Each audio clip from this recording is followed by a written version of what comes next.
الحمد لله رب العالمين وبه نستمد ونستعين. تر حمد صلاة و سلام رسته د اسلامي امت درې ځواکونه. یو فرانسوي یو کتاب لیکلی دی چې عربي ژبې ته ژباړل شوی، عنوان یې دی الاسلام او قوة الغد. اسلامي امت سبا ته د دریو ځواکونو څښتن دی.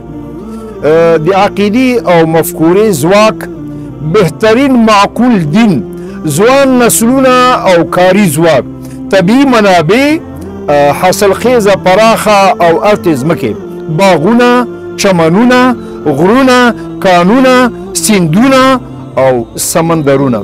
مګر له دې سره سره اسلامي هیوادونه د استعمار د مداخلې او د نااهله او بېدینه واکمنانو له امله د وروسته پاتې هیوادونو په کتار کې شمیرل کېږي.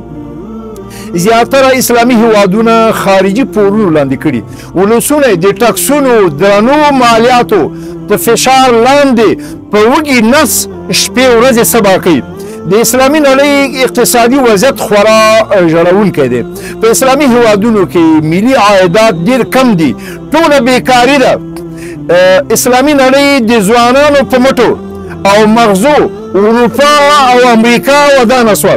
ځینې اسلامي هیوادونه زراعتي دي مګر خام مواد د سترو ځواکونو فابریکې په څرخ راولي او همې بازارونه د صنعتي هیوادونو د پخو موادو د استهلاک او خرڅلاو مرکزونه دي.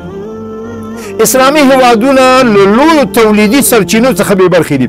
د دې زیات مالونه په بیرونیو بانکونو کې پراته دي. تل د بینالمللي نرخونو د ښکته کېدو او پورته کېدو له کبله له تاوان سره مخامخ دي. سبحانك اللهم وبحمدك أشهد أن لا إله إلا أنت أستغفرك وأتوب إليك.